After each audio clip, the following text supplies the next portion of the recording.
So, Laura, we have some pictures. Well, we can see it. You guys can't see it right now. But it is of asylum seekers being penned in under an overpass. And Laura, this picture was actually taken pretty close to your district. I'm wondering if you can talk to me about how, there we go, if you can talk to us about how this conversation, this debate, what we're seeing on the screen, has impacted your community. Good morning. So actually, when I looked at the picture, I'm like, that's home. Yeah. I work about 2 miles from this fence. And how it has affected the district, it actually has affected districts across the border. I was just sharing with Jillian backstage that we've had standardized testing over the last few weeks, and some of the seniors at schools immediately across the border have had to spend the night. A lot of these kids and spend the night in the United States because they live across the border for whatever reason or another. Otherwise, they'd be homeless. They have to get in line at 3:30 in the morning just to make it across at 9 o'clock without breakfast. And this is a daily travel status for them. We've lost many students because they just don't want to commute. We're a month away or less from graduation, and they just basically gave up. It's just not, they don't want to be truant anymore. They just don't want to stand in line 7 hours per day just to make it to school. And then have a full day of school where they have to Yes, focus. ma'am. Yeah, and you were talking a little bit about testing and how they then have to sit there and focus. Can you talk to us about that as well? Yes, ma'am. I'm actually housed in a middle school, work at central office for a district that has just various buildings. And as the kids are testing, you hear the Border Patrol helicopters just whirring, outside their testing environments. So it's difficult for these kids to concentrate aside from having to cross on a daily basis, but just to be able to function, in a school setting. Most of them, the only meals they get are at school. It's AM, PM, and then they go home. We don't know if they eat or not. And these kids are American. They just, for whatever reason, they live across the border with a parent or a relative, and they cross on a daily basis. Yeah. Blanca, Maria, the conversation that we've been having around immigration, around policy, around shutting down borders, it can seem very 3,000 feet above, but what is the experience that you all have had having to deal with this in your daily lives? Well, I was born and raised in Santa Fe, New Mexico, and I'm a proud daughter of an immigrant. For a very long time, my mom was undocumented, and I was just recently able to fix her legal status in the United States. Actually, Maria was there when I got my mom's green card, and that was one of my biggest victories, really.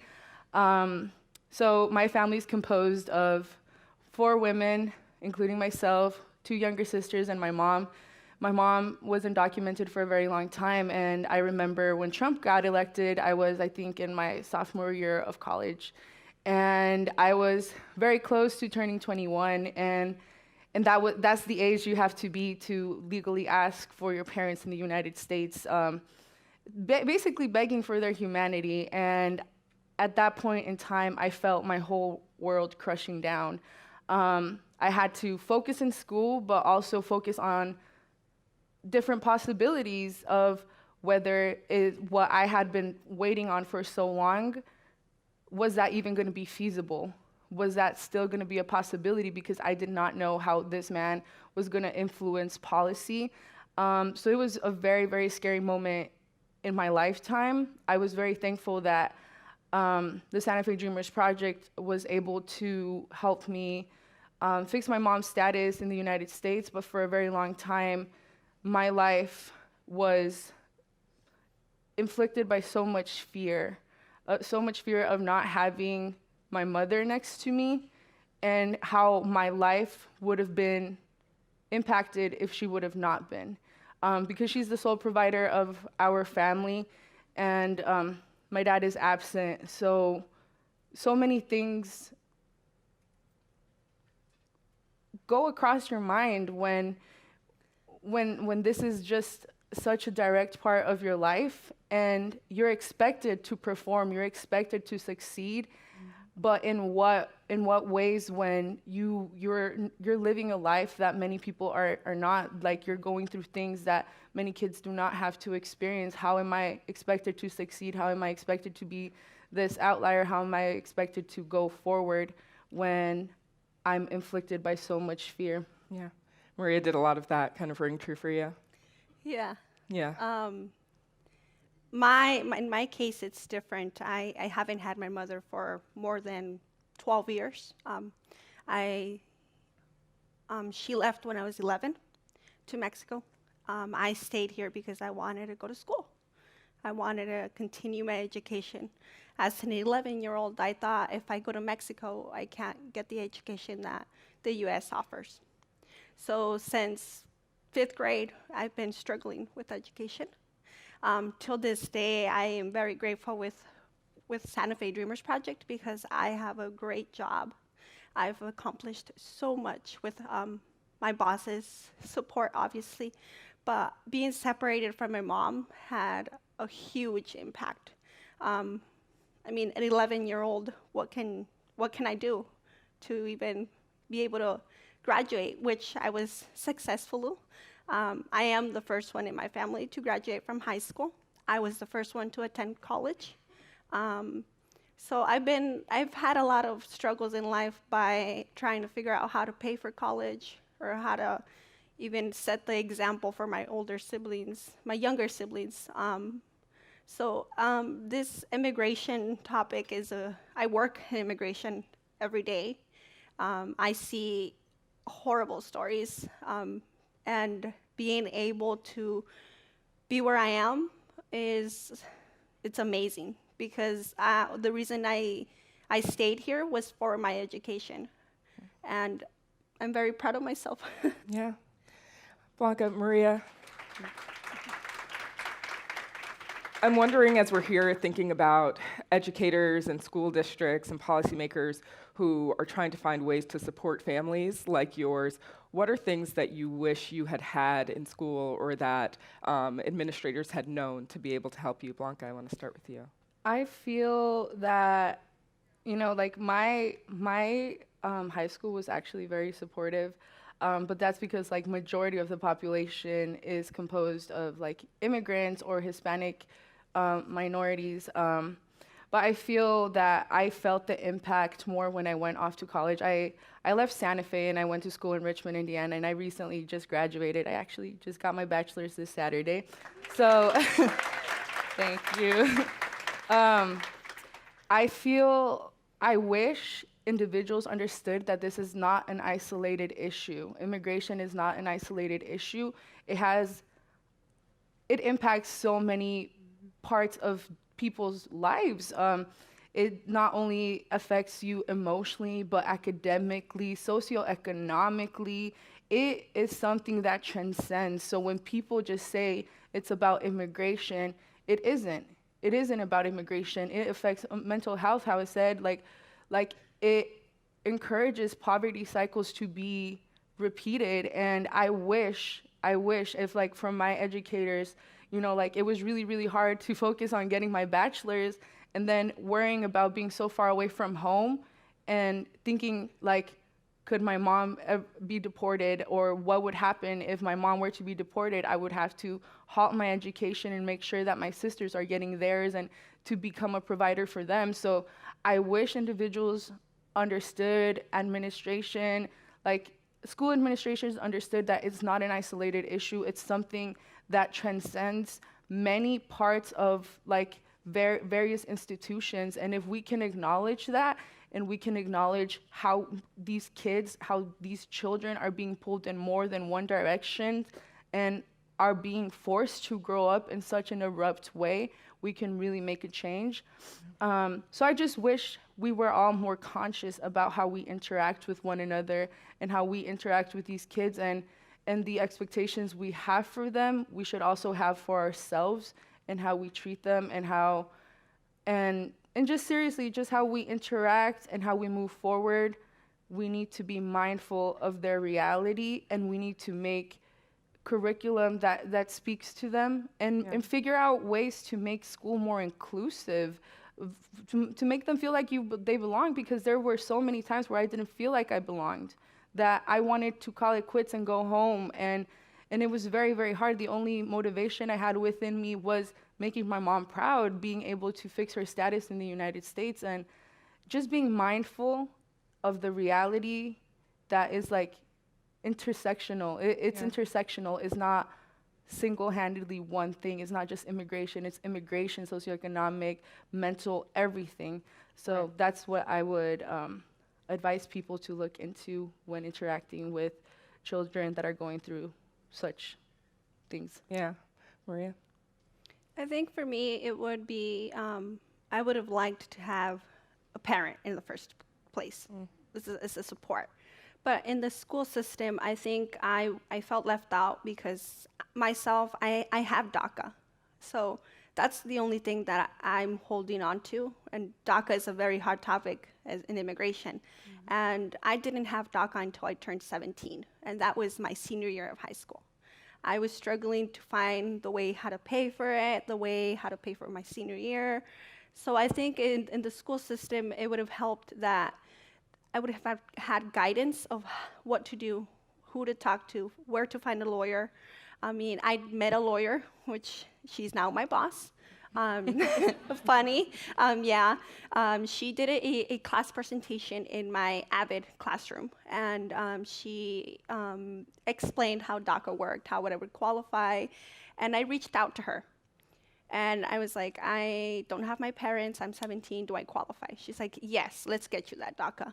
If I wouldn't have had DACA, I think I wouldn't be here today. So being able to find those resources out in the community would have been very helpful.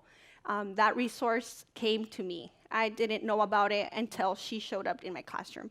So just, I think, publishing or letting the students know, hey, there's this organization that can help you, or go here, they help with different stuff. I think getting those resources out is very helpful to the community. Yeah. I want to let the audience know that we are going to come to your questions after my final question for our panel. There's an app called Slido. You can submit your questions via that, and we will get to them as soon as we are done up here. Laura, so you've heard what Blanca and Maria have said. I know you are thinking about this obviously very, very closely. What are some ways that your community, that administrators, that the school is thinking about being able to serve students kind of more robustly, given all of the stressors that you mentioned and that the rest of our panelists mentioned? Yeah, thank you for asking that. So as a recently former school administrator, the way to look at students is like that, as students. As administrators, they need to be conscious of rules, regulations, policies, and everything that has to do with making, education accessible to each and every student, regardless of socio-demographics, regardless of immigration status or academic standing. You have to learn how to be an advocate for each and every one of your students. You need to learn how to talk the talk, walk the walk, the walk, go to homes, open up. Having recently worked at a on-the-border magnet school, education's open and it should be accessible to all, not just the select few. And administrators need to learn that there's possibilities and there's ways to access higher education via public education. Be conscious and aware that we don't know where they come from. We don't know what happened the morning of before they got on the school bus or before they take that physics or math test. But be conscious that every student has needs. And as administrators, we must act in loco parentis, When you don't have a parent, you are the parent. Yeah. All right, can we go to some questions?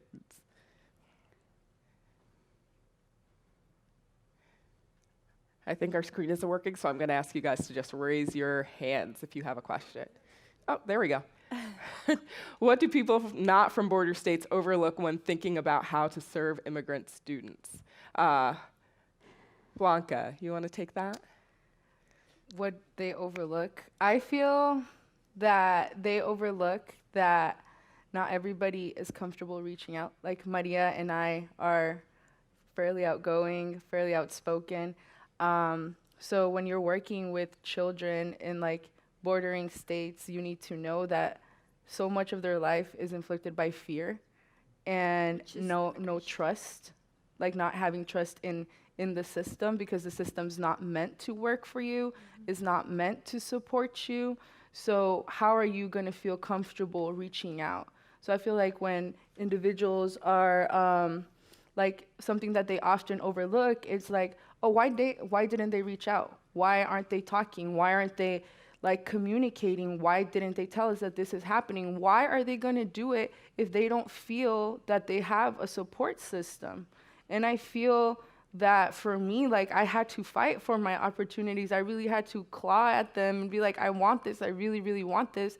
But I can't hold my peers to the same standards because some of my peers aren't documented. Some of my peers have to sustain a family because their parents can't work. And I feel like that's something that we often overlook, that some individuals simply can't reach out. Yeah. And that's when you guys come in. You reach out, you try to make an impact. And I've had a lot of people make an impact in my life, such as Allegra Love. Like, she was my sister's third grade teacher, and she took it upon herself to become an attorney. That's not what she wanted to do. Which but she is my boss. Yeah. Now. She took it upon herself to become an attorney, and because that's what the community needed, that outreach. And I'm forever grateful for that, and I wish more people took it upon themselves to reach out and just tell them, like, I'm here. Yeah. Laura, I actually want to ask you the same question. As you talk to administrators and school officials from other places that are not border states, what are the things that you think they do not get about the challenges you're seeing in your school? Thank you. This is very important because remember, when an immigrant, regardless of where they come from, they cross the border and they come to our public school system, they don't know the language. They don't know the progression of the grade levels or, grade acquisition. In many cases, and in most cases, that kid becomes a translator. That kid becomes a voice of the home. So reach out to the parents via the kids. Make yourself accessible. And even if they can't speak English because they speak German or Spanish or whatever language, try to communicate with them, find that common lingo that allows them and invites them into our public schools. So, just open communication. Make yourself accessible as a teacher, because in many instances, you, the teacher, are the first American person they're going to meet. Everyone, please join me in thanking our panel. Thank you.